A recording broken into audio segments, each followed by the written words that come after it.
This is Christine Brown, and while I have to listen to this podcast as my motherly duty, you have the choice not to. My sons sometimes say some naughty things when they're trying to be funny, but really, they're just being stupid. If you still want to listen, go right ahead. I am not your mother.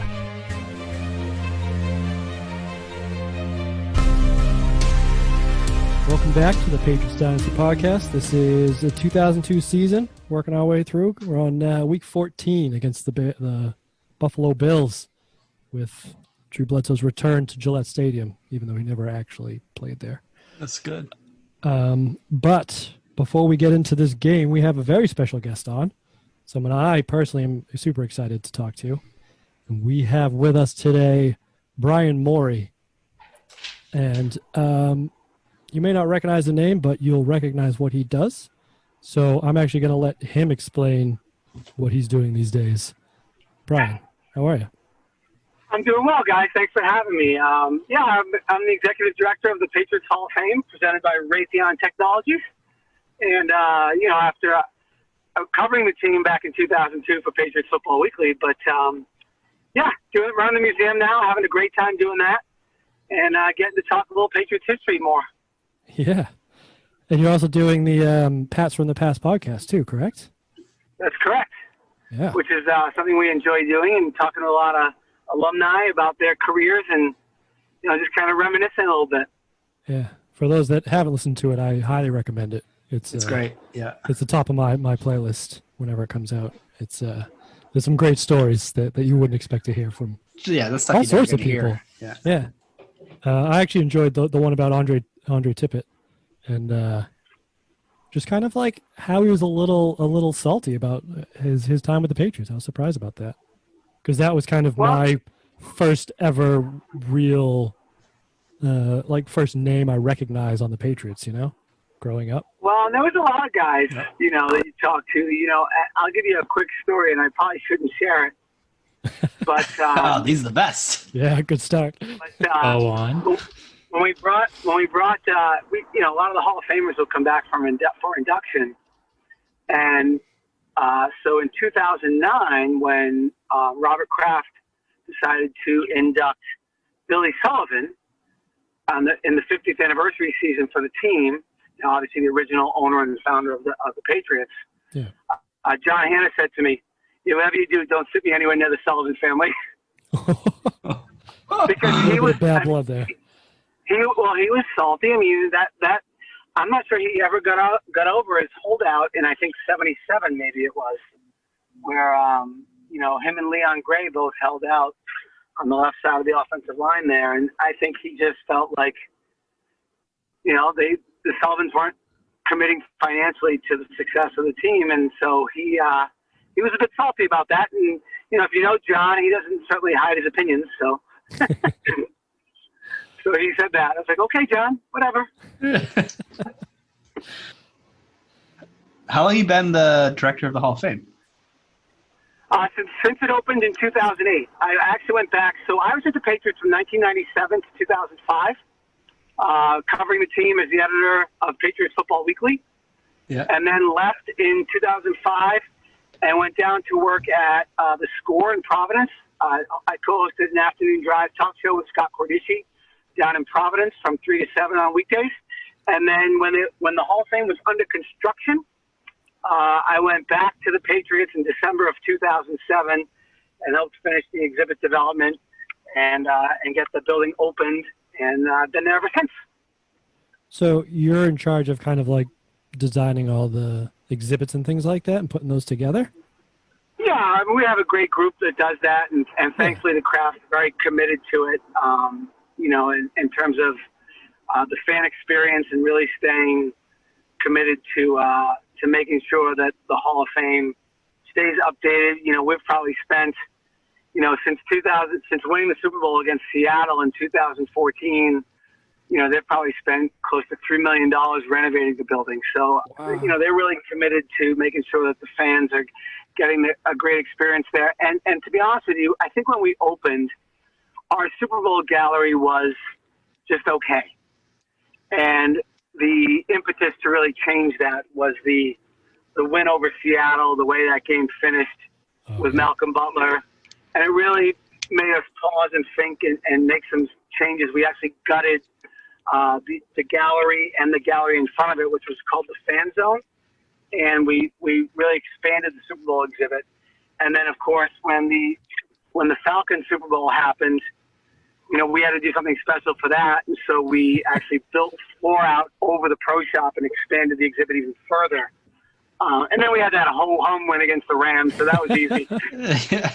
Yeah, so they're actually making your job harder every time they win a Super Bowl, is what you're saying. Well, yeah, you know what, though? It's invigorating. I truly love it. I mean, I love when we get to do something new like that really, kind of gets me going. And you get motivated to do that stuff. So, if they want to keep adding trophies, we'll figure out where to put them. You poor thing. Yeah, I know. How does somebody get into a job like that? Because did you have any experience in this sort of thing? I had none, and I made that very clear, in fact. You asked. So when they had reached out to me about coming back, and they didn't really have the role defined yet. But they knew that, they knew me, I knew them, I knew the culture. So when I sat with Jonathan Kraft, before I decided to accept the position, I said to him, I have no idea what I'm doing, right? and he said to me, you'll learn. And that to me was kind of exciting that he had that faith in me, knowing I had never run a museum and didn't really know that business, and that I would learn it. And, maybe some would argue whether I have or not, but, I actually went out and bought books on how to run a museum, and I read them. And I just dove in, and, the exhibit part of it was easy for me because that's just the storytelling. But it was all the other things that go into operating a museum, and I'm still learning. There's still things that come up from year to year that I learn, but the exhibit part, the storytelling part, that's still very exciting for me. And the other stuff was a great challenge that I hope I've learned. And I think, we've run a pretty good venue for the last 12 years. So it's been great. I've loved it. For all our listeners, or like all three of them or whatever, for Mom, what is the, ticket price? Like, when are you guys open? Like, what's the availability for people to come visit? I imagine you're probably not open now, right? We haven't been open since March 15th, but typically, in a non-COVID situation, we're open 7 days a week. We're open Monday through Friday, 10 to 5, Saturday, 10 to 9, and Sunday, 10 to 7. We are looking at reopening very soon, Nice. Depending on when this is aired. But, so, yeah, we should be open in September. Oh, okay. But we're going to be limited. Our hours will be limited, I think. Right. It'll maybe just be weekends to start off. Yeah, that makes sense. See how it goes and then go from there. So let's address the question on all of our minds. Troy Brown is as awesome as we all think he is, right? Yeah, we're a very pro-Troy Brown podcast here. Okay, so that's a great question. So what I will tell you on that is that when I was covering the team, people would ask me my favorite player. And I would say, I'd have to say Troy Brown. Because I was talking to Troy one day, and he made this comment to me that has always stuck with me. He said, I come in every day and just make sure my stuff is still in my locker. Meaning he never took one day in the NFL for granted. He came in every day trying to prove that he belonged. And I thought that was a great message and something that's always stuck with me, and something that I try to keep as far as my mentality goes, that, hey, nothing is guaranteed, nothing is promised to us. Come in and justify your job every day that you come in. And that's what he did. Fantastic. I love it. Yeah. The more, we were Troy Brown fans growing up because our last name is Brown, so it fit. And, he was the Troy Brown you see on TV. He was that prototypical Patriot. But right. The more we hear about him, the happier I am with that decision. In fact, at the top of the show, I heard you talk about the Bills' 2002 visit to July. Oh, no, that wasn't the game. It was 2004 where he intercepted Drew. Yes. Yes. Yeah. I almost, Yeah, well, we'll get to that. But he was always just that guy who, when you needed to play, he's the one that'll get it for you. Absolutely. And there's a few guys like that. You know, the old cliche was, if you need 8, he gets you 9. If you need 3, he gets you 4. Kevin Faulk would be another guy in that category. Agreed. Mm. You know, guys that just, I mean, before I was even covering the team, I still remember vividly the play he made in 1996 lying on his back against the Giants in the final week of the season when they clinched the division in a bye in the playoffs. Yeah. It was a 3rd and long play, and he was literally lying on his back when he caught the ball. I don't remember this play. I'm Googling it right now. Oh, yeah, no. Finally found someone who knows more about Troy Brown than I do. Jesus. And of course, you got the play in 2001 in the Super Bowl that put them in field goal range. Yep. And also 64 max all in was the play call on that. He still remembers the play Max call. protection. Everyone running in cuts. That's amazing.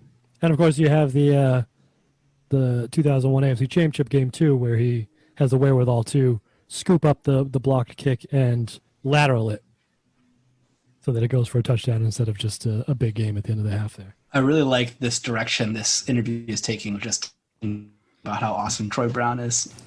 Right. And they were touchdown. Well, the funny story about him for a touchdown in that game, I don't know how well you guys remember this, but they punted the ball and he didn't field it, and it bounced, took a big Steelers bounce, and ended up being like a 60-yard punt, and the Steelers were penalized on the play. I can't remember exactly for what side or something. And when they re-spotted the ball, they spotted it on the wrong hash mark. Yes. On the re-kick. And so while he was trying to angle the kick, he didn't get it on the right angle. Troy caught it and took it back to the house. And, of course, you know, making guys run down the field 2 times in a row in punt coverage is always challenging. I think, if I'm not mistaken, Gerard Cherry was like the vice guy on the punt, and I think he blocked their gunner all the way back into the end zone. Yeah, and that was the guy that committed the penalty too. Yeah, he ran out of bounds and he come back in immediately, and that's what the penalty was. Yeah. Oh, have we watched it recently? Yes, we just did 2001 a couple of weeks ago. Well, and he became the first Patriots receiver that season to ever catch 100 passes in the season. Yep, he sure was. And went to his only Pro Bowl. And he didn't go to the Pro Bowl that year, did he? Was he like an alternate? Yeah, I thought that. Was he an alternate? Yep. He ended up going. That's his only one. Oh, he went though. I remember the picture of the Pro Bowl guys at the Super Bowl, because they left right from the Super Bowl to go to Hawaii. Right. Yeah, that was a whirlwind that year. It's pretty exciting. Yeah, I remember his. I think we talked about it. His first catch, his 100th catch, actually got overturned because it hit the ground or something. We bobbled it, and so he had to go and do it again to get the 100th catch. After made a big deal of it. Yeah. If memory serves, he finished with 101. Yeah, probably. It was one of the two. A lot of them were at the line of scrimmage that year, but. Oh yeah, and then it looked like a punt return from there, just making guys look really, really ugly. Although I believe he did catch the pass from David Patton at Indianapolis. Yes. Game that David Patton threw for a touchdown, ran for a touchdown, and caught a touchdown. Yep, that was him. Yeah. Oh, I like how this is just turning into the Troy Brown happy hour. This is perfect. Then he caught the touchdown pass from Adam Vinatieri in St. Louis. He did, yep, on the fake. I think that was 04. Fake extra point or something. I don't remember what it was. Yeah, fake field goal. I think that was 04 because I think that was also the game he went in and started playing defensive back. Yes, I'm just sitting here watching a Troy Brown highlight video, and they just showed that strip of Marlon McCree. Oh, and is that? How do we forget that? There you go, huge play. Without that play, they lose. Yeah. Oh, we wouldn't have had to endure the final minute loss in Indianapolis, but. Yeah, we don't talk about that. Well, we will eventually, but we won't enjoy it, I'm pretty sure. Maybe we'll just watch the first half of that game. Yeah, skip it. 21-3 at the break. Yeah. Very good. Yeah, and then we'll just we'll pretend like that was the Super Bowl, and that's right. Because we would have won that year too. Oh, that was that was the Super Bowl, that game, because either team was going to beat the Bears. Yeah, absolutely. Bears. All All right, I want to talk a little bit about your podcast. My first question is, when you had Ty Law on, did he let you keep the ball of vodka he brought? He did. In fact, he was pouring on some. Oh, yeah, we could hear that part. I just didn't know if he got to keep it. But yes, he gave me a bottle, yes. It's very good, by the way. All right.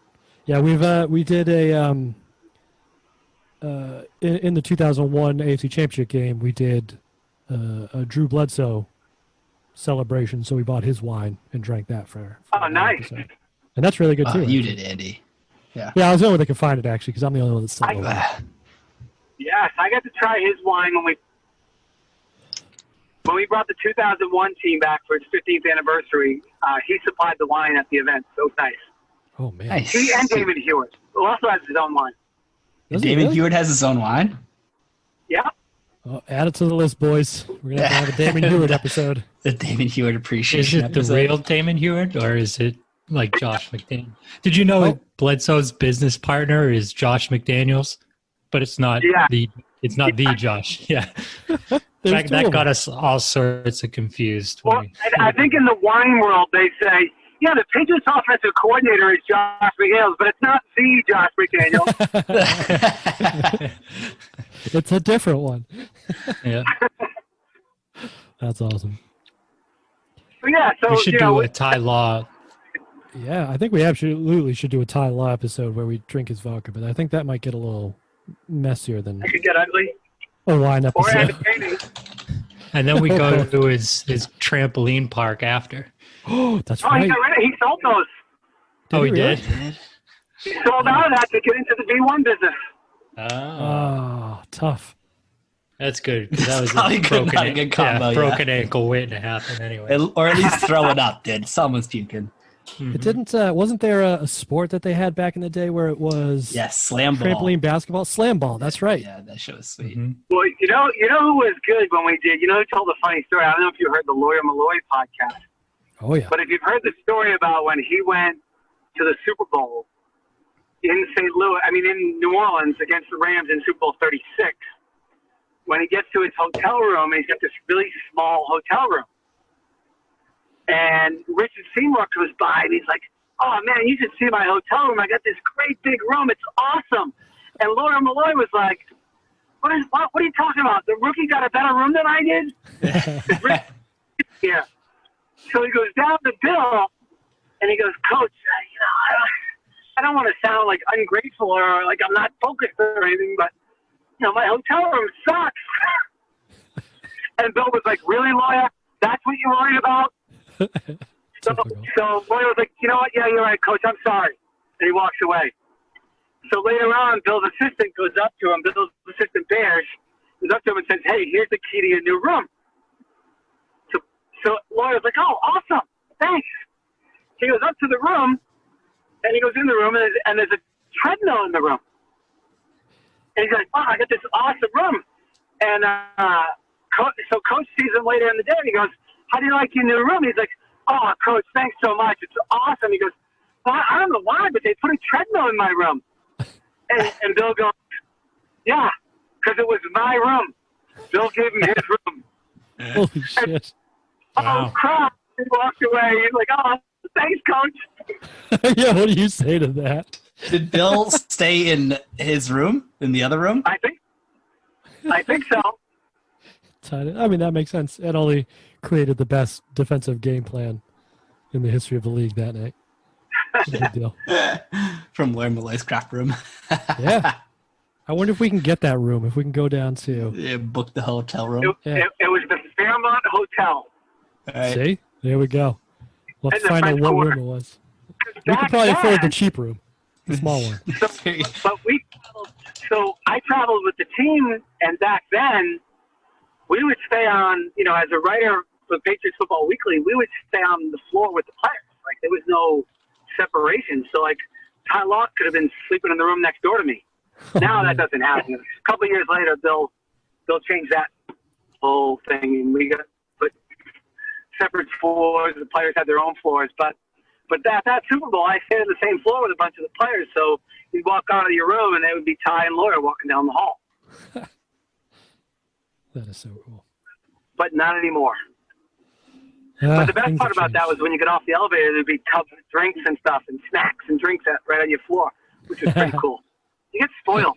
Yeah, free shit. Oh, I bet, yeah. I mean, it's the Super Bowl, right? Got to go all out. Yeah, it's only $121, Sid. Let's go. Oh, all right. There you go. We'll ask for the Lawyer Malloy. Thanks, Kobe. Because a hurricane just blasted through St. Louis. I'm losing. Yeah, there is that. It didn't get New Orleans as bad. It was further towards Texas. I think that really took the brunt of that. Yeah. Mm-hmm.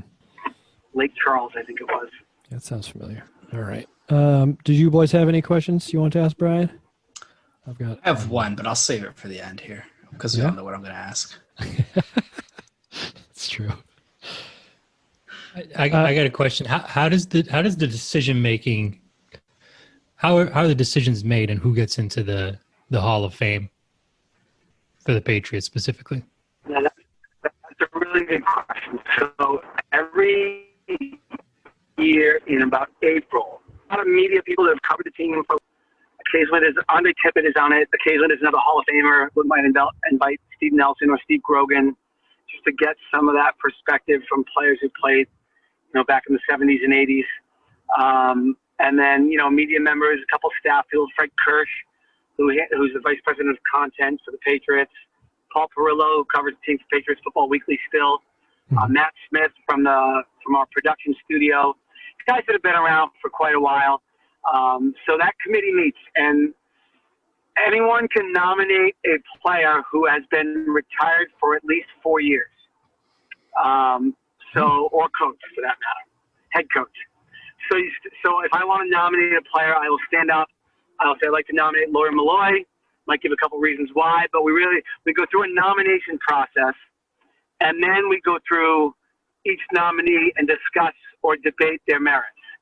So those conversations pretty much stay in the room because there's reporters in the room obviously, but we like to keep it private so people can speak their mind on either for or against a player or coach.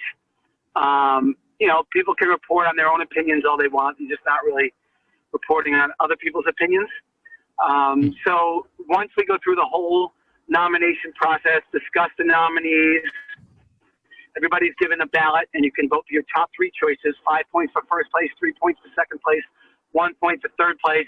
And the top 3 vote getters become our finalists, and they go on Patriots.com for the fans to vote and determine who that year's inductee will be. We also have a senior selection committee. So it's kind of sporadic, maybe every 3 years, could be longer, it could be quicker, but the senior selection committee, which is made up of the 10 most senior members of that year's committee, can meet and decide if there's a player who has been retired for 25 or more years and has been a previous finalist but not selected by the fans. The senior selection committee can vote that person in with 8 out of 10 votes. Cool. So it's a pretty rigorous process at that point. It's really to make up. It really came out of John Morris not being elected by the fans. John Morris was the first player that the committee voted number 1 that the fans didn't, and it happened like 2 to 3 years in a row. Oh. And so we decided that there needs to be a mechanism in place because John Morris was a center in the 60s and 70s. And there's going to be a lot of fans that don't remember him. It's not like he was catching touchdown passes, So we put the system into place where the senior committee could, if a player had been elected a finalist by the committee and was retired for 25 or more years and got 8 of 10 votes from the senior committee, that they would be inducted. So there's been John Morris, Houston Antwine, and who did we just do a couple years ago? Leon Gray. Other 3 players that have been inducted by the senior committee. That's really cool. Interesting. Can you nominate as many people as you want in that first nomination session? You could, yeah. How many typically are raised? There's usually probably a dozen or so. And then you got to think that there's like a glut of Patriots Hall of Famers coming up ish, right? Well, and so yes, and so there, you run into this situation where our players from earlier eras going to be not going to have a less of a chance, and frankly, yeah. I mean, they are, but the guys who, especially the guys who are part of multiple Super Bowl teams and were major contributors on those teams, well, they're probably in many cases, and not all cases, but in many cases, more worthy anyway. So, it kind of fits the bill. I look at Pro Football Hall of Famers and how long it took Andre Tippett to get in. Right. And Andre Tippett, if it wasn't for Lawrence Taylor in that era, he's the best linebacker out there. And so, but the Patriots weren't very good for a lot of those years, or certainly weren't competing for championships. They were competitive a number of times, but they weren't a perennial playoff team. They didn't really compete for championship consistently, and I think that hurt Andre. Conversely, the guys who won championships here, I think that, that's a feather in their cap. And is it the end all be all? No, but I think that it's a piece of the puzzle. If you're a solid contributor, a above average player on championship teams, I think that matters. Yeah. So speaking of piece of the puzzle, I know there's my opinion. And by the way, I'm just a member of the committee, so I have no say in who gets inducted. Fair enough. So there's been a lot of discussion in like the Pro Football Hall of Fame and other Hall of Fames of like, how do you evaluate off the field stuff? Is that something that comes into those conversations when you're doing it? Good question. We haven't had a lot of guys where I think that's been an issue, whose name has come up. I mean, I could tell you that I think Rodney Harrison was hurt for a couple of years by his suspension when he got suspended. So I think that hurt him, but eventually, I think the committee came around on that. There was people in the room that were big advocates for what he did on the field and the impact that he made and the impact he made inside the locker room. And I think, when push came to shove, that kind of rose to the top. But that's the only time I can think of an issue that we've had with an what about like Bill Parcells almost in terms of like. Well, Bill Parcells been a finalist. Bill Parcells has been a finalist 3 or 4 times now. I'm a hard no. Yeah, I think there's a lot of divisiveness around between fans about whether or not to have him in. Well, like, remember, I used to hate Curtis Martin, and then I shifted all my hate from Curtis Martin to Bill Parcells. Right, and I think you're not alone in that. I could make. It's one of those things where if I was on the debate team, I could argue either side on the Parcells thing. Yeah. And so I'll give you my opinion in that, I think the big argument, I obviously read this every year, whether it's, everybody at the Boston Globe writing it or whatever, right? Shaughnessy this year. Yep. Okay? I think Shaughnessy wrote this year, there's no Patriots Hall of Fame without Bill Parcells in it. Which, I respect him, but I certainly don't agree with him on that. Oh, you respect him? Because I don't. Well, that's besides the point. But so what I will say is about Coach Parcells is the big argument that I hear people make is that he brought instant credibility to the Patriots. Right. Okay? In a time where they had none. And that's not debatable, right? That's true. Yeah. But I always argue that he brought credibility because he had 2 Super Bowl rings on his. Won those with the Giants. That doesn't put him in the Patriots Hall of Fame just because he had credibility. Now, his record in 4 years was 32-32. But I throw out the first year. In the first year, he was remaking that team, changing the culture, which he did. He changed the culture. Yeah. Okay? And then, if you look at the players he drafted that continued to make impacts after he was gone, you got Bledsoe, Troy Brown, Chris Slade, Willie McGinnis, Curtis Martin, Ted Johnson, Teddy Bruschi, Lawyer Malloy, Terry Glenn, although you can't really give him credit for Terry Glenn, so I take that one. But so there are a number of guys that he drafted, and he changed the culture for sure. Now, throw out the first year. The second year, they're 3-6. They run off 7 in a row and make the playoffs.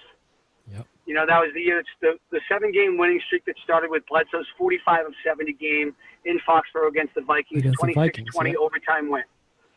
Okay, so then they win 7 in a row. They finish with beating Chicago, and they play actually Bill Belichick's Cleveland Browns in the wild card game, and they lose. Yeah. They come back in 95 with some higher expectations, and they go 6-10. Bledsoe separates his non-throwing shoulder during the season. Parcells plays him through it. He struggles, and they go 6-10. During that season, you know, Parcells didn't do his press conference after the game in Kansas City. Said he was dehydrated. Comes home from that game and asks for the final year off his contract. His people reach out to the owners, to the Crafts, ask for the final year off his contract. So they give it to him, and putting in the stipulation into his contract that he can't coach anywhere else in 1997.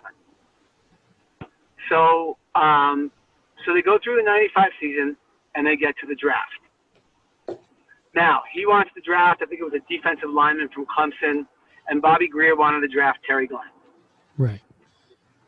So Robert has to step in and make a decision. Do I go with my head coach or my personnel guy? Well, my head coach is in the final year of his contract and asked for the 97 year to be eliminated from his contract. My personnel guy is in it for the long haul. Yeah. So he goes with Bobby. Rightly or wrong, but he goes with Bobby. They draft Terry Glenn, and which leads to if they want you to cook the meal, they should at least let you shop for the groceries. Buy the groceries, yeah. So, you know. I didn't know he'd already asked for the last year out of his contract. That's crazy. I didn't realize that either, yeah. Yeah. And then, you know, during the 96 Super Bowl season, his house was for sale. So, you know, I mean, I think that there's a lot of things that enter into the fray. And so the supporters of his Hall of Fame candidacy cites, first of all, I think the media supports him more so than the fan base as a whole. And I think the media enjoyed covering him. You know, he's a very charismatic guy. I never covered him, by the way. I started covering the team right after he left. But so I don't have any personal experiences with him. So those guys, I think all the media, he filled their notebooks. He gave them great quotes. He was good TV. They all like him. They all enjoyed covering him. So I think that's a part of it. And he definitely had a major impact. Now, people talk about the guys he drafted that were part of the Super Bowl teams in the early 2000s, and that's true. However, they also don't bring up the fact that after he left, with those guys, 10-6, 9-7, 8-8, 5-11. And it wasn't until 2001 when Coach Belichick brought in a lot of good veteran leader guys, Roman Pfeiffer, tons. Brian Cox, Anthony Pleasant, Otis Smith, a number of guys that were Mike Vrabel, David Patton, these guys that were veteran guys that really added some character to the locker room because, and listen, I'm not taking anything away from those Parcells draft picks. They were all tremendous, but I don't think they were ready to step into leadership roles when Parcells left. Mm-hmm. Okay, and so they really evolved, and I think that bringing in those character guys into the locker room was helpful. Even a guy like Brian Cox didn't have a great reputation, had his incidents with fans. But Bill had coached, I'll never forget, in 2001, week 2, and they were playing the Colts in week 3, Brady's first start, and the Colts had scored 85 points or something in the first 2 games, and the Patriots had struggled to 0-2, and nobody gave the Patriots a chance. And Brian Cox was in front of his locker that week, and he basically said, well, I won't quote him. He said, I'll quote some of him. He said, Peyton Manning puts his pants on just like I put my pants on.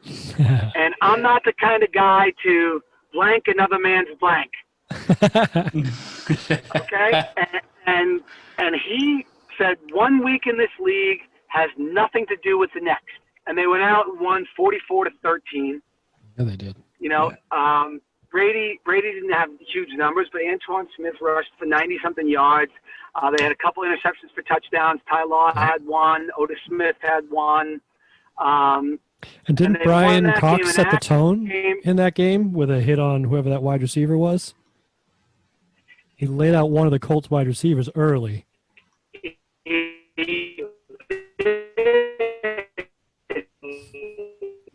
Jerome Pathan. Yeah. Let's look through my notes. See? I think we're losing you a bit there, Brian. Yeah. I like this remix. That's what I said, but slower. Yeah. You still there, Brian? You guys got me? Yeah. Oh, yeah, we got you back now. Yeah. We lost you there for a second. We got the If I get in my Wi-Fi. Yeah, that's a whole lot better. Yeah, you sound great. Did I lose you? No. Well, we lost you for a second. I can still see you. Yeah, no, you're back. Can you hear us? No?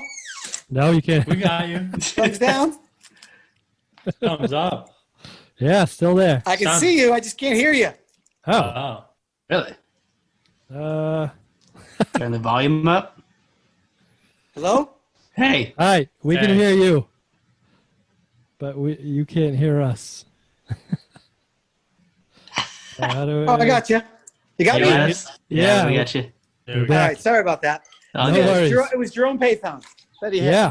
Yeah. And but those guys really kind of carried the torch a little bit that season and brought, Roman Pfeiffer. I mean, you couldn't have a better guy in the locker room than Roman Pfeiffer. God, yeah.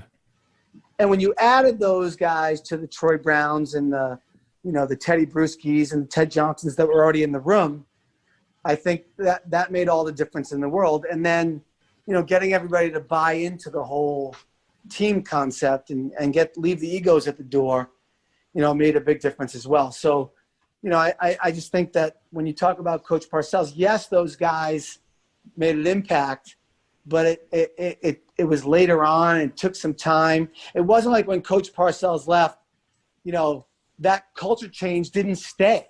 Pete Carroll brought his own culture in. Right. And so, and at that time, it didn't work. And there was a number of reasons for that. But so, I think that people that say Coach Parcells in our Hall of Fame is a no-brainer, I don't agree with that. I think it's a great debate. I think it would be a great induction ceremony. Don't get me wrong. Oh yeah, that speech would be great. But I'm not trying to take anything away from the guy. He's a Pro Football Hall of Famer, hands down. Yeah. Yes. I'll give him that, but not Pat's Hall of Fame. And some of the debates we've had in the room center around a guy's amount of time with the team. So Curtis Martin, 3 years. Randy Moss, 3 years. Even Rodney came up because Rodney, I think, was here for 6, but he was injured for a couple of those. So, but no one seems to really be bothered by the fact that Parcells was only here for 4. So, like I said, it's a great debate.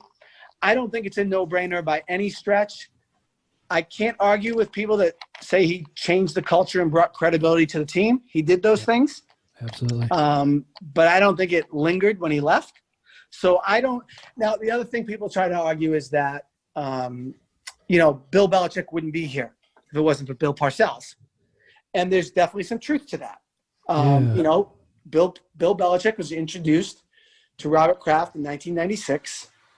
And so maybe Bill Belichick isn't here if it wasn't for Bill Parcells. I don't fall into the camp that Bill Parcells deserves any credit for what Bill Belichick has done here. Oh, yeah, I agree with that. So that's my 2 cents on that. Did that toe the line enough? No, I mean, I think we're I feel all like you about didn't take the a bald enough stance, but yeah. I mean, I think it would be great if it would be a great ceremony for sure. I just, I think it's a great debate. I don't think it's a no-brainer. Is my point. Yeah, I think I'm in the same boat.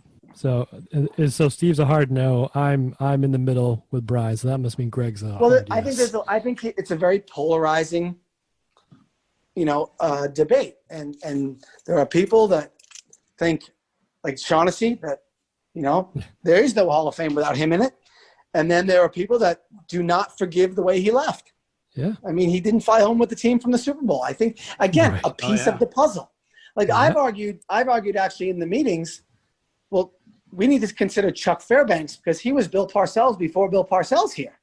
Yeah. He took over a downtrodden franchise in the early 70s, and he drafted multiple Patriots Hall of Famers, including 2 Pro Football Hall of Famers and John Hannah and Mike Haynes. But Stanley Morgan, Steve Nelson, Steve Grogan, a number of guys through that period of the 70s. I mean, Darryl Stingley, who obviously is in the Hall of Fame, and his career was cut short, but Pete Brock, Tim Fox, Sam Cunningham, and he had that 76 team on the cusp of a championship when they got screwed by Ben Dreith on a phantom roughing the passer call. They were the only team to beat Oakland that year, and they hammered Oakland in the regular season.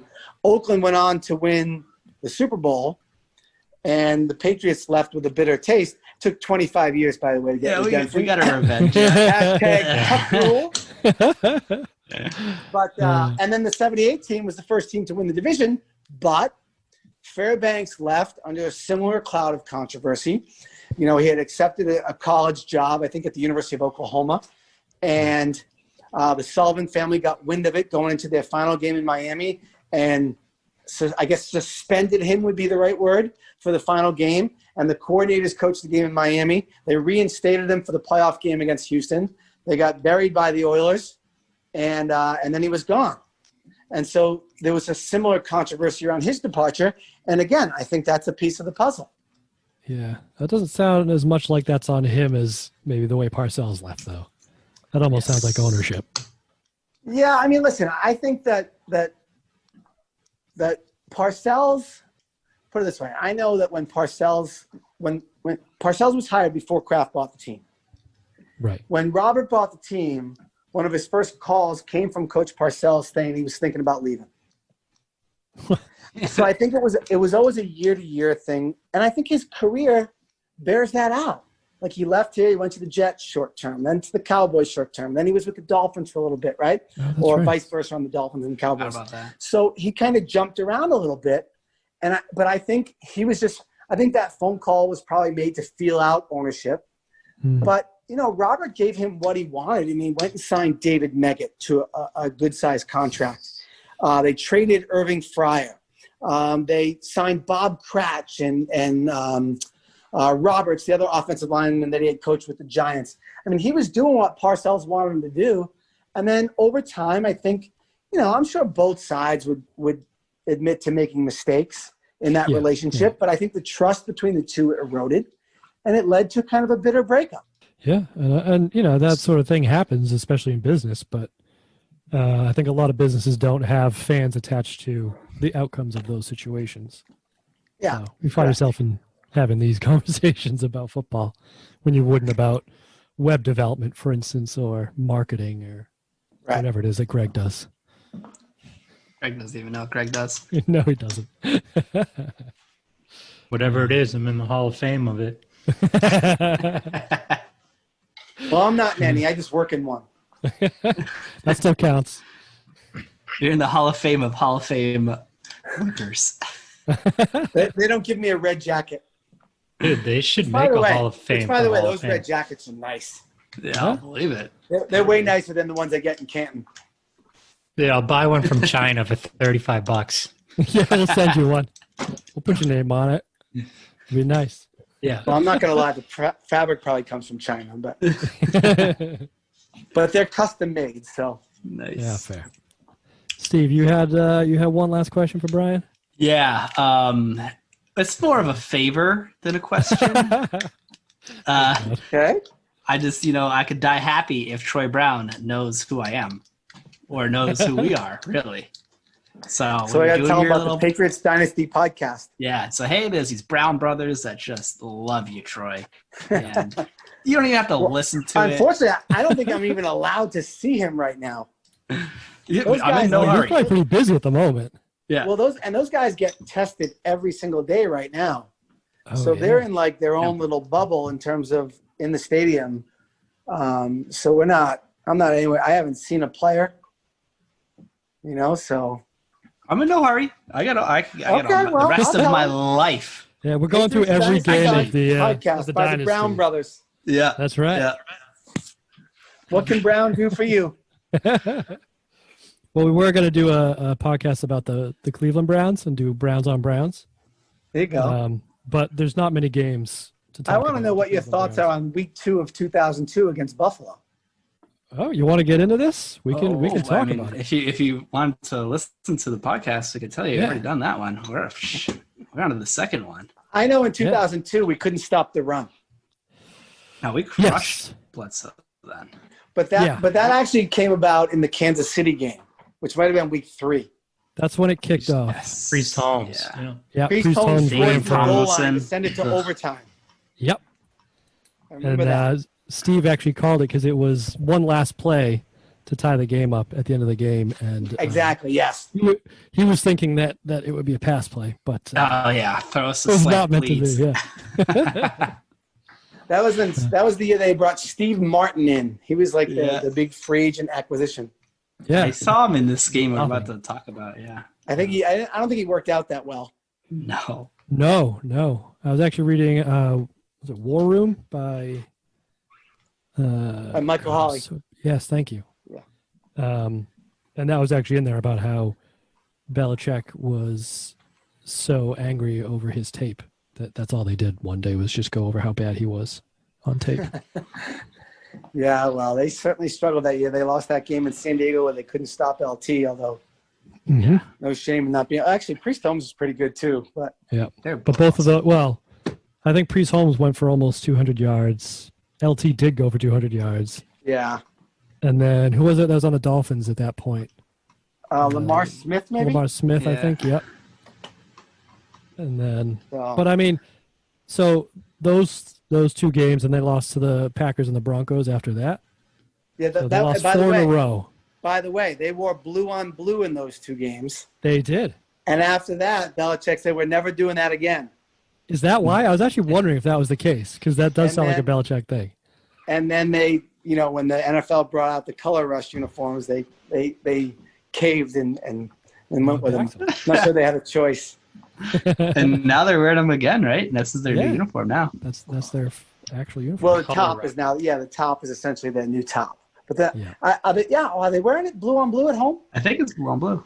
Oh, they might be. Yeah, you might be right. I think it's like real similar to the color rush stuff. Yeah. I know the jersey is basically that same exact jersey. Right. Yep. But so they lost those 4 games in 2002, and that is the longest losing streak in the past 20 years. In the Belichick era. Yeah. 4. Yeah, so we're past it. We have another 18 years. Yeah, they've done it a couple times. They've lost 3 in a row a couple times? Not very often. Yeah. We have a website to figure this out, right? We do, yeah. PatriotsDynasty.info. PatriotsDynasty.info. I'll let him go off memory. I think... it's a tough one. Yeah, I can't... I remember it happening. It may have been like around the beginning and end of a season sort of thing. Yeah. So, like I'll tease something for you. We're kind of finishing up with the first year, but we did an exhibit throughout last year called Yes, It's Still a Dynasty, where we compared the Patriots since 2001 to every team in the NFL, and the dominance is remarkable. And don't listen to anyone tells you they win because they're in the AFC East, because they dominate every division. Oh yeah, over 700 winning percentage. They have an over 700 winning percentage against every division except the AFC West, and it's like 643 against the West. So anyway, that exhibit is now kind of ending its run, and we're transitioning to the All Dynasty team, which will celebrate the individuals that made up the dynasty. So we had fans vote throughout last season on Patriots.com to help pick that team, and that will be unveiled here in the next 2-3 weeks. Okay. I did that vote. It's so much higher than you think. I know. I've tried to put that team together over like the narrowing years. Down pick 3 cornerbacks. And it was like that's what I was gonna say. Who would your second? Who would the second cornerback be? So who's your kicker? Who's your kicker? We've had that talk too. We've had this debate. I won't reveal who was selected, but a good question. Yeah. It has to be Vinatieri. It has to be. I mean, if it's a fan vote, Who's your quarterback? Get the fuck out of here. Scott Zolak. Scott Sequels. You would. Dude, I'd vote for Zolak. I fucking love that guy. I just looked it up. There is no 3-game losing streaks either. Really? There's a couple. I saw 4 in 5 games, but no 3 in a row. Wow. Oh, yeah, they've been pretty good. 3 and 4 weeks. Hey, a lot of 5-game winning streaks, though. Oh yeah, a couple of those. We're coming up on the big winning streak. Once we get through the 2002 season, we're doing watching a lot of losses this season, but we'll never watch this many in a season again. Yeah, after the starting with the Tennessee game in 2003, you'll have a nice run. Yeah. After that Washington game, that's looking forward to it. Correct. Yes, me too. Which, if Daniel Graham had only come down with that pass at the end of that game, they might have been able to win that one too. Yeah, that was even a close one. You on this podcast, but you know, I watch him again. I'll give you a quick story on the Tennessee game. I don't know if you guys remember this, but so Steve McNair runs for a touchdown in that game to get, I think that made it like 38-30, which was the final score, because Ty Law had just returned an interception for a touchdown before that and limped into the end zone. McNair scores a touchdown at the same time that David Ortiz doubles off Keith Faulk. Yeah, in the playoffs. In the ALDS, I think it was, because Faulk was still playing for Oakland at the time. And there's so many fans in the stands that have their headphones in listening to the Sox game that McNair scores a touchdown and the fans start cheering. And then I think they showed on the screen after that Ortiz's double. But I remember after the game talking to Richard Seymour, and he was pissed. How bad? He was like, if you want to watch the Red Sox, go to the Red Sox. I love that. But it was just a funny anecdotal story about that game that I remember. I remember that, yeah. Awesome. I realized it was that game. And that started the 21-game win streak. It did. It angered them so much that the Boston fans had so many championship teams to choose from to cheer for. Belichick's like, all right, we're going to overtake the Red Sox. Yeah. Boom, mission accomplished now. Exactly. Oh, man. Yeah, we don't talk about that. So. All right, guys. Anything else? I think I'm just good. Let Troy Brown know awesome. that we love him and we think he's the man. Yeah. Passing on Troy Brown's love. Yes. Love for Troy Brown. Yeah. Got it. Brian, thank you so much for doing this. This has been awesome. Thanks, Brian. No Thanks, Brian. See you later. I'll talk to you soon. Yeah. That was pretty good. Pretty good. That wasn't bad. Pretty good. All right. So that was Brian from the Patriots Hall of Fame. But what we're really here to talk about is the return of Mom's golden boy, Drew Bledsoe, to the hallowed halls of what used to be Foxboro Stadium, but isn't, because he never actually played in Gillette Stadium. Yeah, so it's not really a return. It's a first time. It isn't. It isn't. It's like, nope. It's like driving past your old house that you grew up in. But then they knocked it down and built another house like a little bit over, and now your old house is a parking lot. And a nicer house. Yeah. House isn't a dump. Yeah, and they're way more successful now. Yeah. You're like, damn, the house looks nice. Oh, man, look at those nice cars parked out there as you're driving by in the jalopy. Yeah, as soon as you left, they won the lottery. That very next year. Yeah. Amazing. But I think the announcers and like the broadcast really wanted this to be a good game. Like the whole intro to it was Bledsoe's coming back to the place that he built, and he like the Patriots were nothing without him, and now he's come back to get vengeance on the team that let him go because of Tom Brady and all this stuff. But they'd already kind of played that in the other game in Orchard Park. They did, but this was more like... It felt a little old. It did, but this was like, he's coming home and like, how are the fans going to react? And apparently gave him a standing ovation, which... They definitely gave him a standing go. As you should, yes. Mm-hmm. Well, and it was a big game for the standings, too. It was, yeah. Because you're talking about the 7-5 Pats against the 6-6 Bills. So, I mean, Right. this is to decide the division. This is a big game. Yeah, and I think the Patriots needed to stay in first place with the Dolphins, I want to say. Maybe even the Jets, too. And the Bills game behind. So it was one of those – it was like the only year that there was parity in the AFC East. Isn't that what we've been saying for the past, we saw that graphic the last time. time we lost. Yeah. We've already, like you said, though, we've already talked about these Bills. We know that they'll finish 8-8. Last in the AFC East, do not make the playoffs. We talked about Greg Williams in the last time. They back this season they were having people introduce the teams. I forget who we were crapping on for.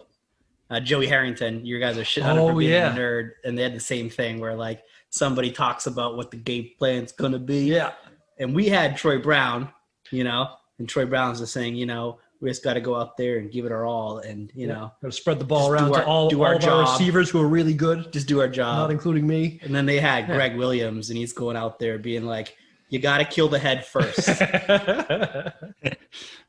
Well, he didn't say that. Otherwise, I would have wrote it down. But when they said like, "Okay, now Greg Williams is going to talk about the Bills," it's like, well, I know what to expect. I got my pencil ready. I'm like, oh, come on, give me a quote. But it wasn't. It was like, attack the ACL.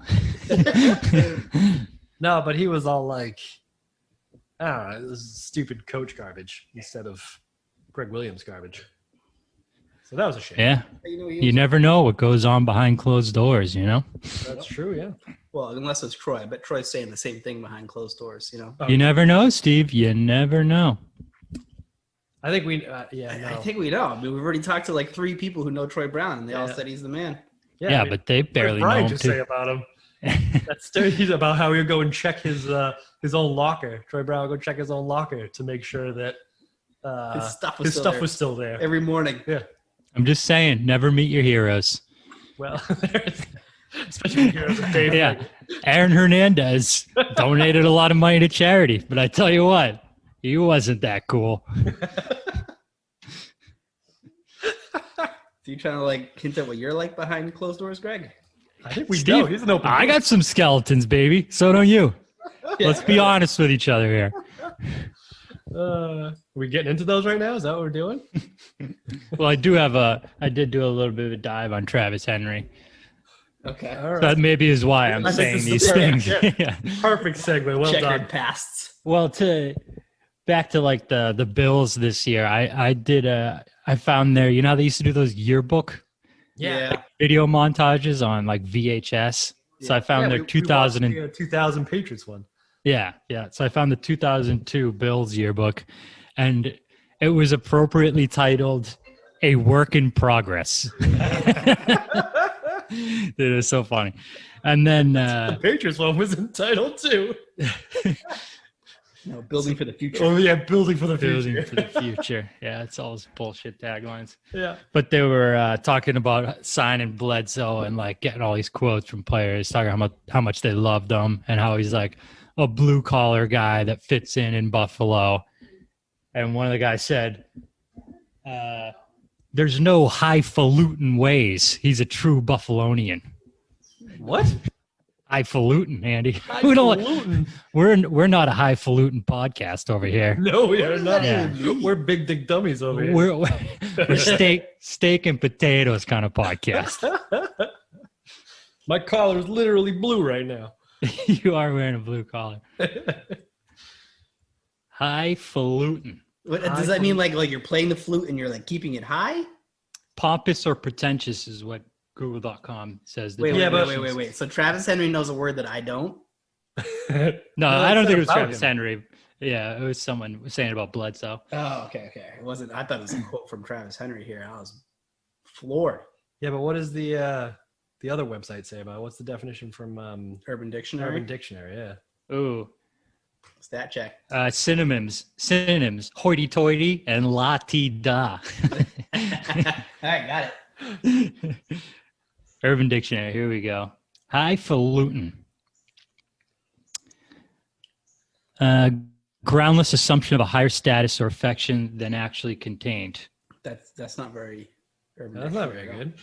Well, Urban Dictionary has like real definitions too. They're not just like funny ones. No. We need Urban Thesaurus. Yes, I think you're We right. should just go right there every time. Waste our time at Urban Dictionary. Urban Actual dictionary terms. Highfalutin. I thought it had something to do with a flute. Andy can't even spell it. He's trying to stat check it right now. Can't even figure it out. Yeah, I'll try to find highfalutin, and for some reason I'm on high asshole on Urban Dictionary. That's Greg. Fancy schmancy. Oh God, it gets a little dark there. Zooted. Gucci. Go. That's Gucci. It's highfalutin. Dank, obviously. Mookin. Okay. Like Mookie?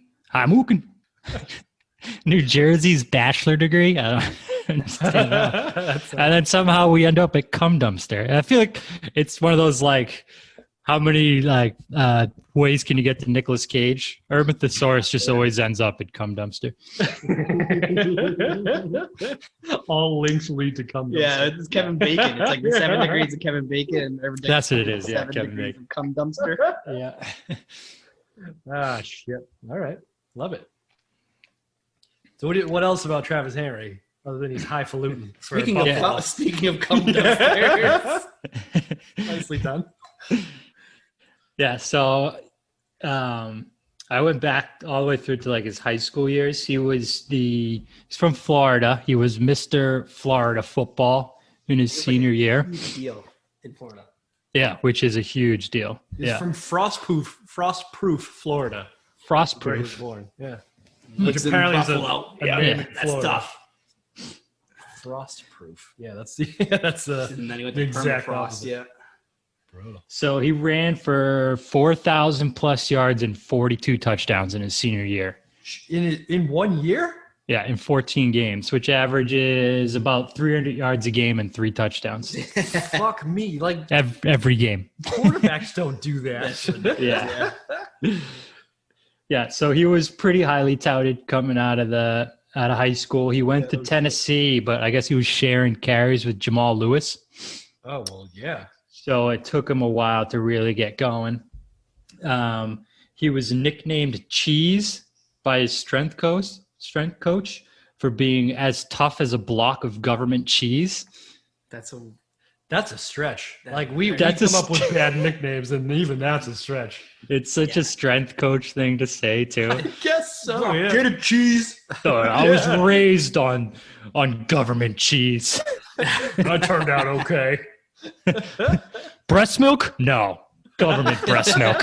We couldn't afford breast milk. My mom just made breast cheese. Yeah. So he ends up getting drafted in the 2nd round. All right. 2001 NFL draft. Oh, in the draft. So I kind of went down another rabbit hole when they said his Wonderlic score was a 9. Out of how many? 27. 50. Oops. We'll come back to the Wonderlic score because I have more on that. Yeah. So, I mean, we all kind of know what he did in his career. You know, he had to bounce around a few teams, had 1 Pro Bowl year. So let's get to his personal life, the more interesting stuff. He was actually married once at age 19 to a woman that was 6 years older than him. As of when this article was written, he had 11 children by 10 different women. And he's in jail, so he obviously can't pay his child support payments. Wow. Why is he in jail, you may ask? Well, on September 30th, 2008, Henry was arrested by the DEA after allegedly being involved in a multi-kilogram cocaine transaction that occurred in Colorado. Multi-kilogram? Multi-kilogram cocaine. That's a shitload. Yeah. What did Henry, he get away for? Henry portrayed by court documents as, quote, the ruthless money guy in a cocaine trafficking ring, faced 10 years to life on federal drug trafficking charges. They reached a plea agreement and 10 years in prison, plus $4 million in fines, Holy shit. plus at least $170,000 a year in child support payments, which is there it is. unrelated, but that's why he can't pay his child support. Holy shit. But he's out now then, right? 10 years, 2008? Yeah. Yeah. You should get him on the pod. See what he has to say for himself. We can't pay him, Andy. How's he going to pay his child support? He's got to work. Yeah, that's fair. We'll start a GoFundMe. Okay. Yeah, I'd love to get him on To here. raise that. How much money did he have to spend a year on child support? 170,000. Yeah. All right. If we can get $170,000, maybe we'll get Travis Henry. Wait, on how the much is podcast. that per kid? Well, 10 or 11 kids, right? grand. Yeah. Yeah. Not That even. much, right? That's not even that much money. Yeah. Like 17 grand for a child. Not even. Yeah, it's probably about $1,000 a month per kid. That's up to 170 grand a year. Damn, man. I mean, they do say that kids are expensive, but fuck. Dude, he should have stayed with the lady married at 19. All this Yeah. could have been avoided. That's true. You gotta love the one you're with, Greg. Yeah, that's why I stay with Kelly. Is I don't want to impregnate all these women if we break up. That's what it is. It'll be all over me. Speaking of being all over things, is that your Travis Henry deep dive? Yes, that is the Travis Henry. I got some more stuff on the Wonderlic, but that's what I got on Henry. Oh, all right. Let's do the Wonderlic then. I was just going to dive into the game, but I'm more interested in scoring 9 on a Wonderlic. Yeah. So, I mean, I was like, is 9 good? So I looked it up, and it's quite clearly not good. It's one of the lowest scores that in history. Really? Well, the lowest ever was a 4 by Darren Davis. So I was like, hey, let me figure. I want to see like what kind of questions they got on here. So I actually took the Wonderlic test. Yeah, you can take it, right? Oh, Yeah. all right. So we have to guess. What did Greg get on the Wonderlic? Out of 50? Well, I took it 2 times. Okay. So you want to try and guess my average score out of 50? Out of 50. Mm-hmm. 9. That'd be perfect. You just couldn't even. You're sitting over here talking shit out of me, Kate. So here's the thing. I think you have a tiny, tiny penis. So I'm going to say 35. Ooh, yeah, you are a big dick. That's a good point, Andy. So either way, you're kind of fucking yourself. Travis Henry's definitely a big dick dummy. Yeah. I mean, It's in all like the lower senses the of the score, word. the bigger your dick. You come out like, I got a 4, baby. It's the 11 kids, I right? ain't going to pro. Yeah. I'm going pro. Plus the porn. 11 kids. Yeah. So I took it the first time and I got 29.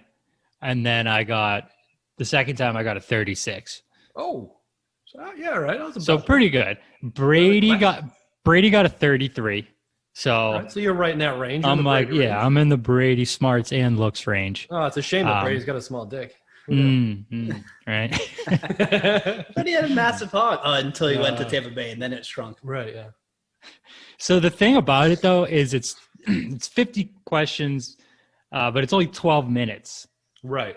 Yeah. So it's really you're racing against time, which I think the first time I was like I ran out of time, but and my guess is a lot of those people that are getting 9s or like single digits are just sitting there. They don't know how to take the test rather than all the questions you could probably figure out if you had enough time. Yeah.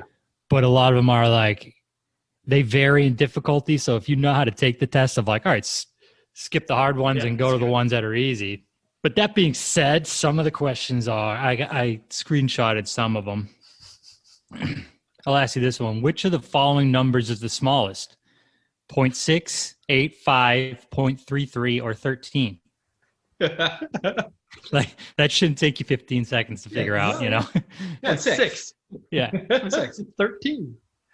The 6th month of the year is February, March, April, May, June. Yeah. Even that's not 15 seconds. Everybody should get that one. Yeah. But then there's You gotta other count it ones. out. Yeah, there's other ones like this one. 4 individuals invest in real estate together and agree to split the profits equally and invest 12,000 X 6,000 Y 25,000 Z 7,000 If the profits for the first year were $120,000, why receives blank less than if the profits were divided in proportion to how much they invested. Oh God! Like that one. Yeah, I mean, you could probably figure it out, but it's going to more than 15 seconds for sure, right? Right. So, thought it was pretty interesting. You want to hear some notable names? Oh, yeah, always. notable scores. Yeah. Are we talking top or bottom? Oh, we got both. All right. You want to start on the top or want to start at the bottom? Let's save the bottom for last. I want to savor it. Okay, so there's one person ever that's got a perfect score. Was it Fitzpatrick? Ryan No. Fitzpatrick? He did go to Harvard. Fitzpatrick got a 48. That's what I knew he got real high. Who Yeah. got perfect? Pat McAnally, some 5th round pick in 1975. Where did he play? What Wait, the position? Wonderlic's been around that long too? Yeah, I guess so. Damn. What position did he play? I don't know. Most of these are quarterbacks, though. These That's guys what that I are high figured, up yeah, there. Mike Mamula got a 49. The other 48 on here is a New England Patriot. Oh, well, you just said half his first name, didn't you? Mike? Lonnie Paxton? No, Oh, I thought you said Lonnie. What positions he play? Yeah. tight end. Aaron Hernandez. No, Gronk. he's on the other list. No, Gronkowski's on the bottom end of the list. Oh, yeah. Sure. You guys did that before. Gronk. Imagine that. Rod Rutledge. So it's not Jermaine Wiggins. It's definitely a Wiggy. It's not Fourier. Is it someone in No. like this era that we've been watching and Yeah, stuff? yeah. Really? Christian Fourier? No, Ben Coates. Cam Cleveland. Ben Watson. Oh, yeah. He's a smart dude. Fuck, I should Yeah. forget about the Ben Watson era. Mm. Damn. All right. That's right. Gardner Minshew got a 42. Really? Shit. Yeah. So Yeah, I know. He's not as dumb as he looks. Exactly. That's what I'm saying. He Look at knows him, what you he's look at him, doing. he's got a huge dick. Yeah. The fucking swag and the mustache. Yeah. And then you're like, well, that guy's fucked. The Flint. Clearly not. Yep. Nope. Calvin Johnson, a 41. Megatron. Okay. Yeah. I thought that was pretty surprising. There's not many receivers on here. Eli Manning, 39. Tony Romo, He 37. had somebody take it for Yeah, him. you like Yeah, his brother took it for him. Someone. Josh Allen, 37. Wow. Wait, hang on. Is there any questions about not throwing interceptions on this? I'm gonna guess no. Where did Josh Allen go? Like Wyoming, Montana? something like that. Wyoming? some Yeah. Big open space. Yeah. So let's look at the bottom half of the list here. Yeah, thank you. The kid, good stuff. Yeah. Here's Hernandez and Gronk. Who scored higher? Did There's Gronk a even lot- take it, or he just There's a did lot of great names down here. Donovan McNabb got a 14 or 15. that? Or Jim Kelly got a 15. wow. Lamar Jackson, 13. Ray Lewis, 13. God damn. Darrell Revis, a 10. Sebastian Janikowski got a 9. That is perfect. That makes sense. That's perfect. Yeah. Talk about a big dick dummy. Definitely Sebastian. Big kick dummy. Vince Young. So here's an interesting one. Vince Young got a 6. And then he was re-administered the test the following day and got a 16. Wow. So that's why I'm saying like a lot of this probably has to do with like, Yeah. did But you how do study? take the test? Yeah.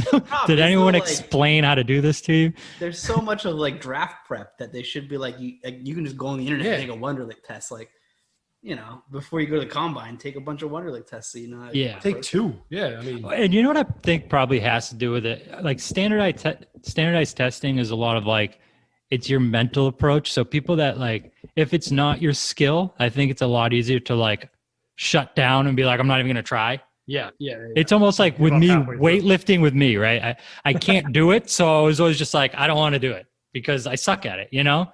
But if they actually put the time in and a little effort, I bet they could score like reasonable scores. This is to me are all people that are like, I don't see any value in this, so I'm just kind of bullshitting it. When I was in college, I would like take a test and get down to just a couple of 50-50 answers on like a multiple choice test.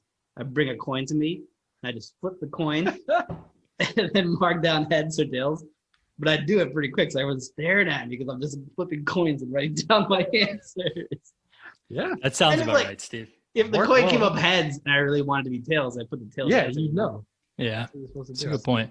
And that's some of the other thing is like I don't think there's anything you don't get points off for a wrong answer. So these people that got like a 7, you could literally they're all like 4 choice questions. You could you guess every time you get You better. just pick number an than A that. for all of them and get higher than a 7. Right. Yeah.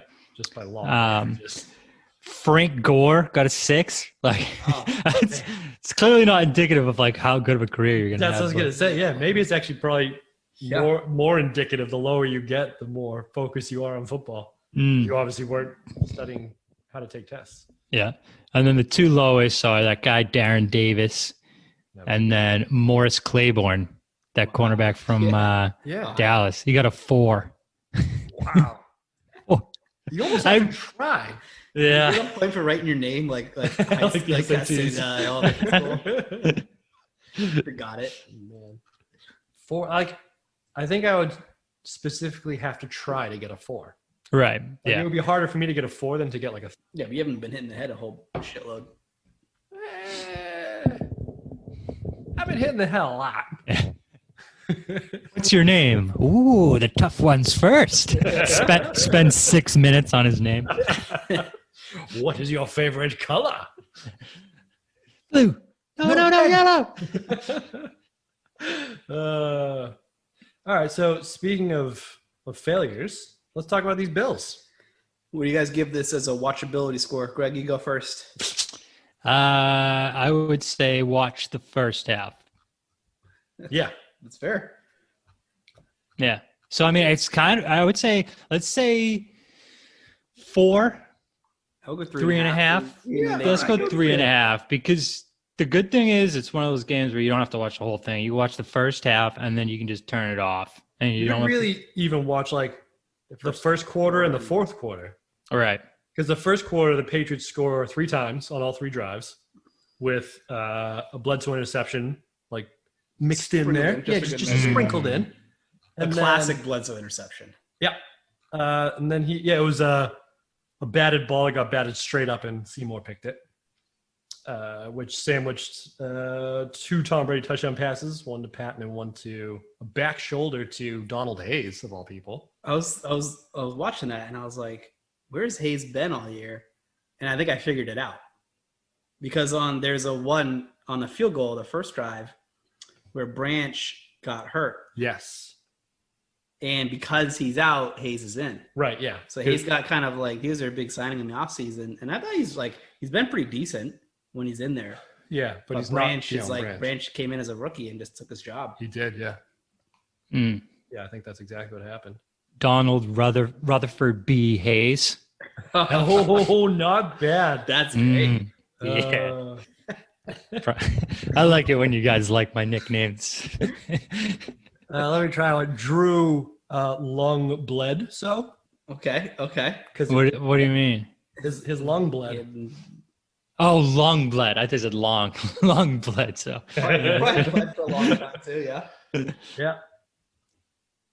Apparently, so what I was reading again, and it was the new book that came out, the new Patriots book, Dynasty or something like that, and like the first chapter is about Bledsoe being in the hospital, and apparently the hit broke his rib, right? Like a bunch of ribs, yeah, and one of them like poked through an artery in his lungs, and so it filled up the space around his lungs with blood, which collapsed the lung.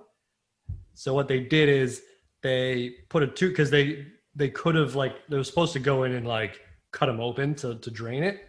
But if they did that, they would have had to cut all the muscles that he used to throw the football with. So they basically just stuck a tube in there and sucked the blood out, and then had another tube where in his arm that would put the blood back in where it was supposed to go. And they're like, so we're going to do this for a couple hours. And if it works, we won't have to cut you open and you'll maybe be able to play football again. And if it doesn't, this could be the end of your career right now. That's crazy. Damn.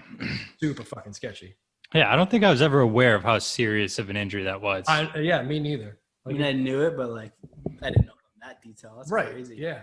it's nuts that that's only now coming out. It feels like we're gonna hook you up to a sump pump. Basically, hopefully this works. We're just gonna circulate your blood like you're a fucking dialysis patient. Well, I was gonna say like a fucking hose. Well, not a pool, but like a fucking fish Empire. Tank. A fish tank. Oh, Pump the water in, pump the water out, pump the water in, pump the water out. Now it's clean, and it's where it's supposed to be. I think dialysis is the better. Yeah, but that's not nearly as funny of a visual. Drew Bledsoe hooked up to a fucking fish tank.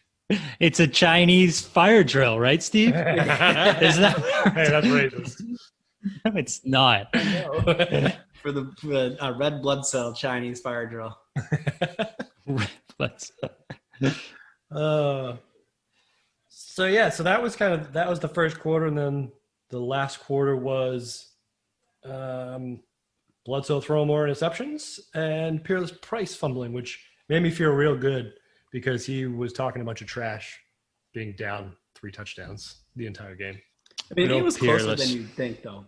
I mean, we ran out 17-0 immediately. Yeah, and we only won by 10. Well, it was 10, but there was a point where like the Bills were getting a little momentum. It was good. But there was a TD after the first TD in the third quarter, but then they turned the ball over 3 times in a row in the fourth quarter. Yeah. So it's a classic Bledsoe game. I think we said this last time we played the Bills, but his stats are even more Bledsoe this game. Yeah, give me the stat line because it's super typical Bledsoe. 32 of 51 for 328 yards, 2 touchdowns, and 4 interceptions. Yeah. And most of those 300 yards came in garbage time because he's hucking the ball in the fourth quarter literally every play. Yeah. But I think, didn't he set some record for 300-yard games by Buffalo Bill in a season? Really? Yeah, I think I wrote it down. Oh, yeah, no, he crossed 305 completions, which was a Bills record, in Week 14, which is impressive. But he also threw 4 interceptions on the day, which is the most he's ever thrown since 1999. That is the most shocking stat of the night. Yeah, that he went that many years without throwing 4 interceptions in a game. 3. Yeah. 3? 3 years. Yeah. Wow. Well, I mean, that's a long time. He sat out all 2001, so that makes sense. Yeah. So I got to say, I wrote this down because there's a lot of shots of Drew Bledsoe in this game, as you would expect. And in terms of, like, the Patriots have had really handsome quarterbacks over the years. I think Drew Bledsoe is underrated in that.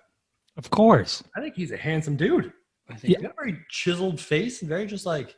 Well, he's underrated because think about the other handsome people coming through there. Yeah. I mean, early Drew Bledsoe wasn't that handsome with the bowl cut and the but like chin butt. And, Brady wasn't with the chin butt? Yeah, he didn't look great with the chin butt. Yeah, what did happen to Brady's chin butt? Nobody asked that. The man's had some work done to things. Boy. Yeah. That's suspicious. If you live with who he lives with, you would have work done too, regardless of how beautiful you think you were. If I got my chin butt erased and then I could, marry someone with as much money and prestige as Giselle, I'd probably do that too. Yeah. So where is he on your hunkometer then? Good question. So, I mean, let's... How many dildos out of 6? How many Buffalo Bills dildos? I mean, old Tom, not old Tom Brady, but wait, we're talking about Drew. I know, but I'm putting my list like post chin butt Tom Brady's probably my number 1. I personally would put Drew Bledsoe over Jimmy G. Cliff Kingsbury, he's got to be on that list. He's an attractive dude. No way. I'm gonna put Jimmy G at the top. He's supermodel. Yeah. I'm Jimmy GQ. What a nickname. Yeah. He's kind of, I don't know. He doesn't quite do it for me. Something's not quite right. He's got the rugged good looks and the boyish handsomeness that you always talk about, Greg. I don't know. There's something off. Yeah, there's just... Yeah. Do you guys think Danny Amendola is ugly? No. I think him and Jimmy G look similar. No. I think Julian's the best looking one. Yeah, all right. You just think that because Julian has a crazy beard. It's a quality take. You respect that. He could look good, but now you look like a dump, but now you look like a real dump. So then when Julian shaves his beard, he just looks like that's actually a valid point, Steve. So I just came to a realization of this Drew Bledsoe poster I used to have. Do you remember? Yeah. The poster that said 10 reasons Drew Bledsoe will kick your butt. Yeah. Yes. I remember I that. remember someone would be absolutely ridiculous too. Did you get it like a school fair too, like a book fair or something? The book fair. Yeah. The book fair. I also got the law firm one with lawyer Malloy and Tyler. That one was amazing. That was my go-to. I found this poster though. Do you guys got a computer in front of you to look it up? Yeah. If you want to talk about the hunkometer. Drew Bledsoe. Shit, man. What do I Google to find it? Drew Bledsoe. 10 reasons Drew Bledsoe will kick your butt. Imaging. This one. Yeah. Oh my God, I remember. Yeah. There's a ton of like nice, studio quality photo shots here with him bigger with nice I lighting. don't know if I'd call him nice. I probably still have this poster Really? because it was in the shrine, so it's probably in the basement right now. We could dig that out. We're here. So how about this? What if we find it? Can we give it away as a prize? Oh, dude. Would you be all right with that? Oh, Andy, that's a tall ask. It is. The tall ask is finding it because you have so much shit in that basement, Greg. There's like 15 boxes of your crap. Dude, it's all from the shrine. I had one box with my name on it. I went through it while I was home. Half of the shit in there is yours. All my stupid outfits are in there too. That chicken wing hat is gonna end up in a box in our parents' basement at some point. No, chicken wing hat's getting given away too. Yeah, we're going to give away all of Greg's childhood possessions. As long as you don't throw away my fur coat, I'll be happy. Right. Let's read the reasons, Greg. Hit him with us. Well, there's no real reason. So it's just 10 photos. Yeah. But 5 of them are these like they're not quite black and white, but they're like sepia or sepia, however you pronounce that, or it's like yellowish black and white. Studio type, like I'm in a dark room and he's like lifting weights in 3 of them. One he's doing like a bicep curl with a sleeveless shirt on. He's like holding a football pensively. Yeah.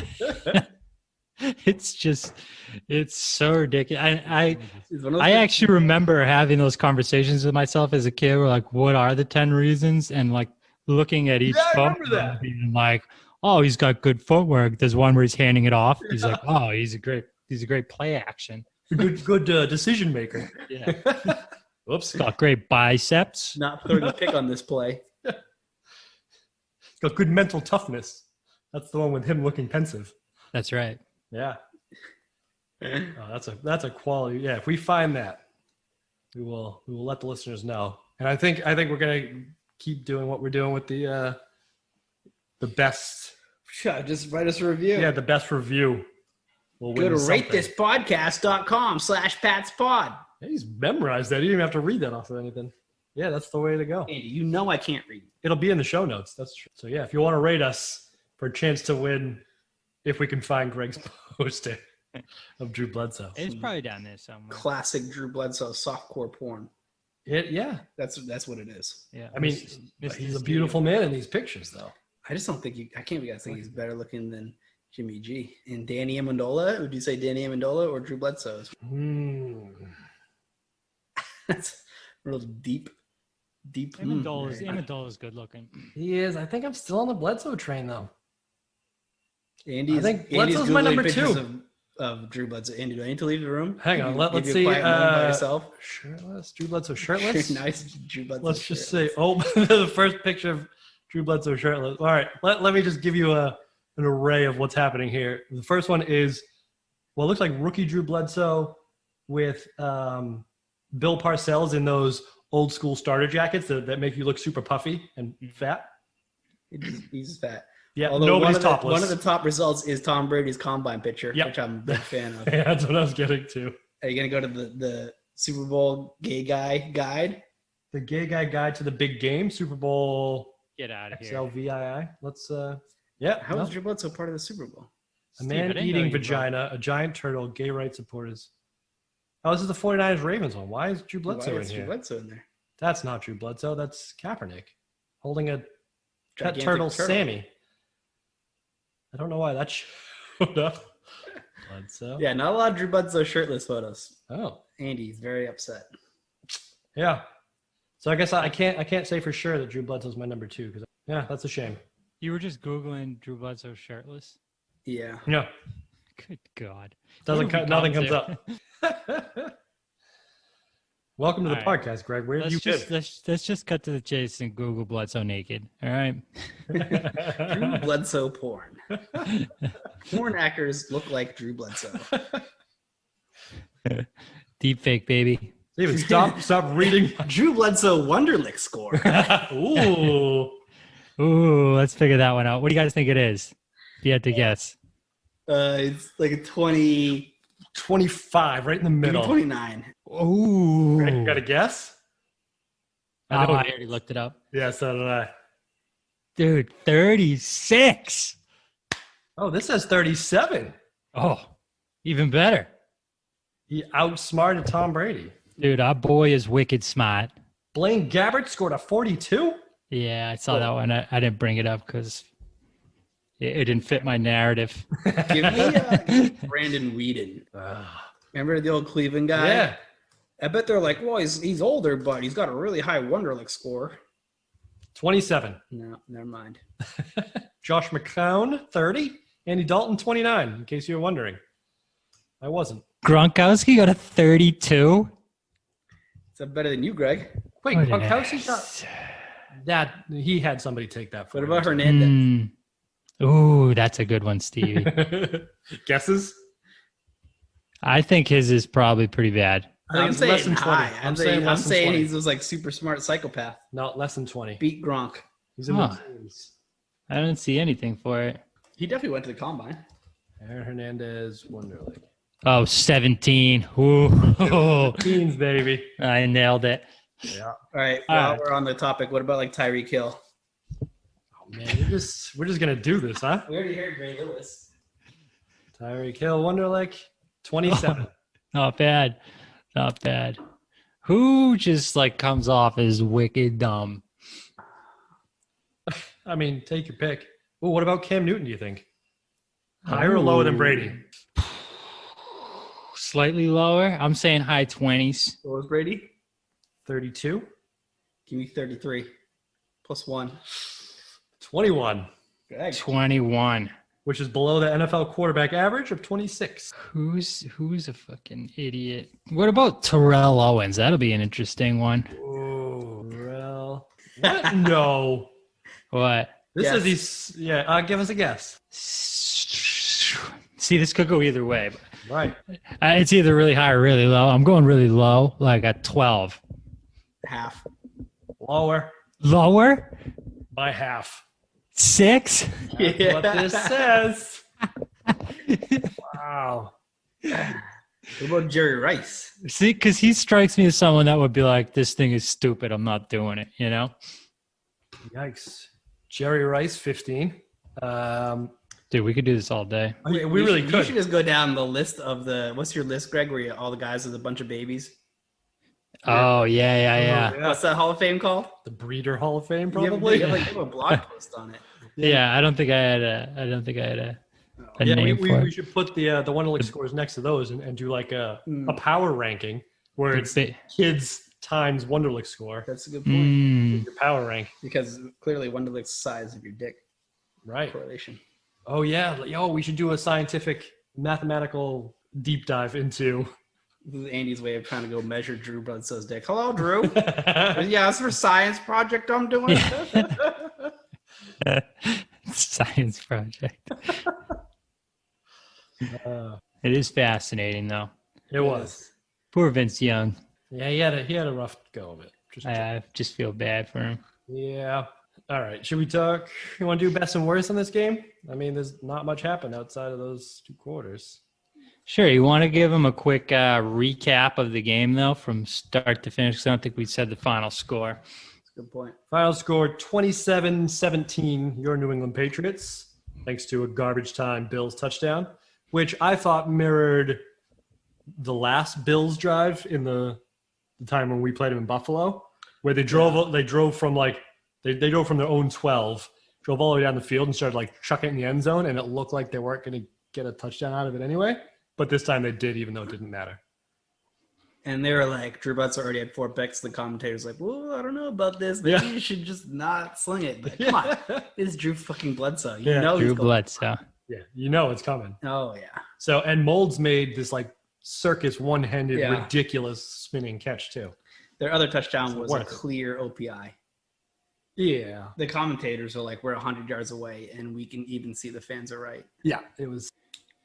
But yeah, we go up 17-0 like immediately. Yeah.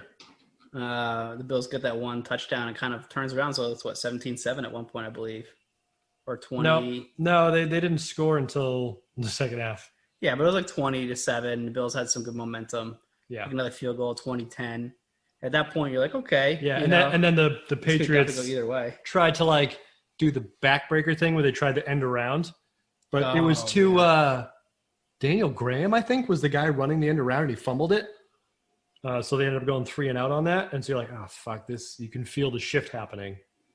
But then Peerless-Price fumbles, like first play of the drive, and then the Patriots score a touchdown, Antoine Smith, and then from there, Bledsoe just starts throwing interceptions. Where was that, whatever it's called, the Philly special, I think they're calling it now? Oh, yes. So that was going to be... That was right at the end of the best second quarter. And we'll put this in the show notes, Did you see this, Greg, this play? I don't think so. So they had 2 touchdowns. By the end of the first half, they'd had 2 touchdowns called back on penalty. So it could have been, instead of 17. Both of them were called back on Kevin Faulk. He scored 2 touchdowns in this game, and one was a running touchdown where he just like ran it untouched from there. No, one was the Deion Branch when we got hurt.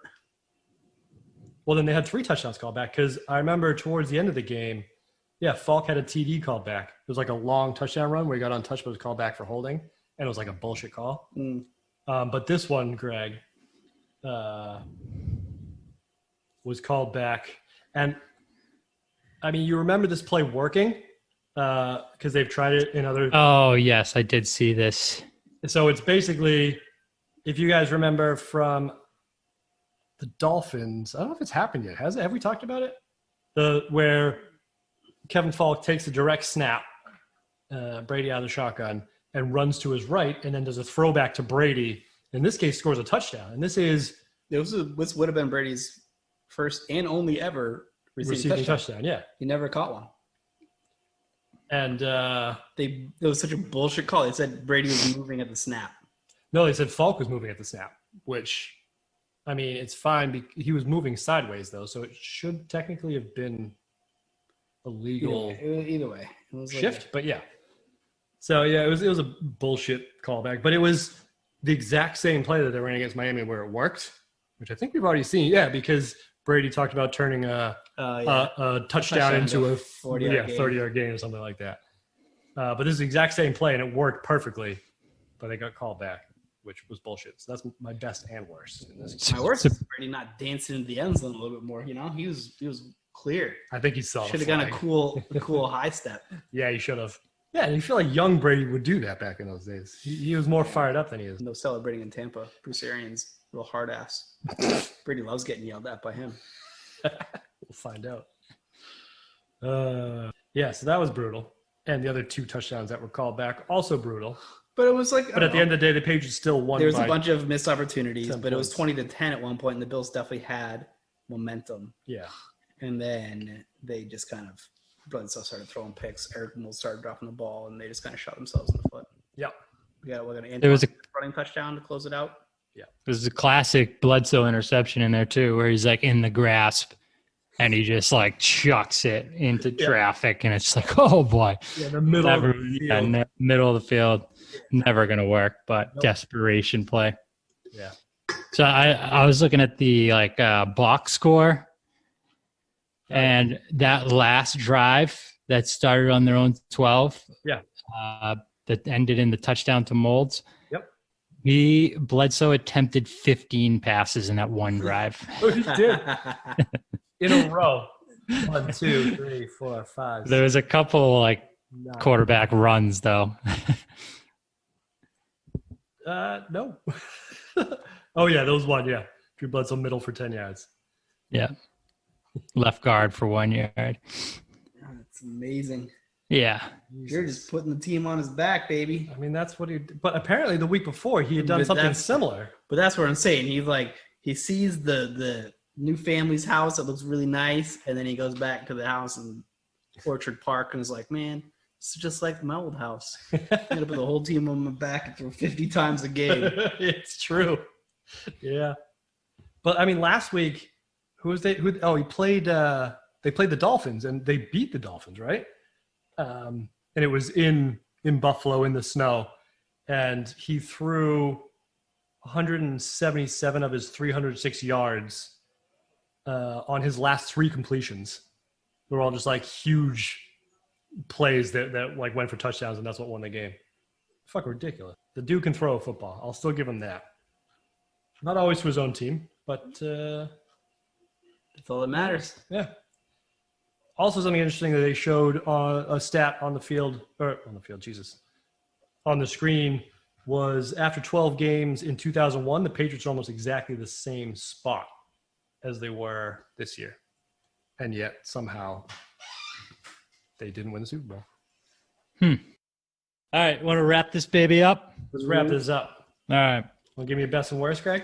My best and worst, sure. My best is, let's see 6. here. He's got notes, handwritten and everything. I think I already used them all. I mean, Drew Bledsoe's performance could probably be both best and worst. I agree. 50 pass attempts, 300 yards, 4 picks, 2 touchdowns, 2 sacks thrown in there too. It's just the most Bledsoe stat line you could ever imagine. And even the interceptions were very Bledsoe-esque. Yeah. Yeah. It was a very fitting return. It was exactly what you want. Steve?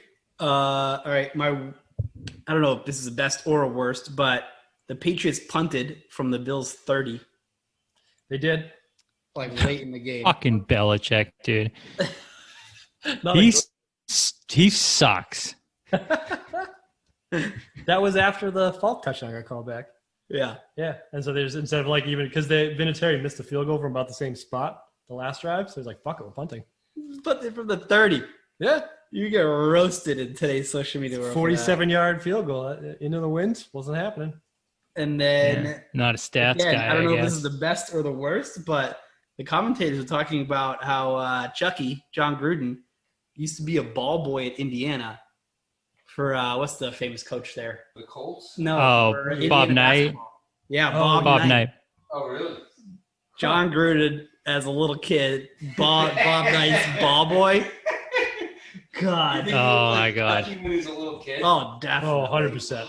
Dude, do you think there's a picture on the internet of that? Probably, right? I think you're going to find it if there is. Andy Reid takes the picture on the internet. Yeah, is he like breaking down film to like, oh my God, this guy's so good at the basketball? I don't think Chucky breaks down film. Doesn't strike me as that kind of dude. You've never seen QB camp, buddy. Everybody steps in there is the best ever. Why is he banana? That's right. Spider. Left wide. I don't know. No, the whole person on the Wonderlic. Yeah. Name this play wrong. Another best. Ty Law had a pick in this game, right? Yeah, he did. Yeah, I'm gonna have to call out Ty Law every time he makes an interception, just so people realize how frequent it actually is. It does come up a lot. It's really like every other game, Ty Law's getting a pick. Can we also call out Troy Brown's stat line for every game? I was just about to say that exactly. If you're calling out Ty Law, I'm calling out Troy Brown because he was breaking ankles in this game. Those quick bubble screens to him, and he's just one-on-one with the quarterback, and you can just feel the fear radiating off that quarterback. Sick stiff arm on one of them. Yeah, well, he broke this guy's ankles on one where it looked like he was gonna like cut inside, and he just like jumped outside the guy, and he just literally fell over. It was amazing. Is that one of his 3 catches for 27 yards? Sick. Yeah. Greg, are you sitting here shitting on Troy Brown? No, I'm just saying, like, we don't gotta wash his balls every game, you know? Yes, we do. What the fuck podcast do you think this is? I mean, Ty Law, but Troy Brown, no? You also forgot to mention his 1 carry for 21 yards. Thank you very much. Yes, I was hoping you wouldn't look that up. How many yards does Ty Law have? It doesn't fit my narrative. Peerless actual retail price had a good game. Yeah, 9 for 105. Yeah, well, yeah. How many of that came in garbage time? Those were all the completions of the 15 that Bledsoe threw in the fourth quarter. No, he had that one on was Molds with that OPI touchdown. I think Molds had both touchdowns. Dude, Reuben Brown, did they have an offensive lineman catch a pass in this game? No, it must be a batted ball or something. 1 reception for -6 yards. Reuben Brown, the guard. On the offensive guard screen. Yeah. That's our cousin, baby. It's worth watching the game probably to see that play. Fat guy with a ball in his hands. Fucking love that stuff. It's never a bad thing. Yeah. All right, boys. We'll find out if any of these are correct next week on the Patriots Dynasty podcast. See you later. See you later. See you later.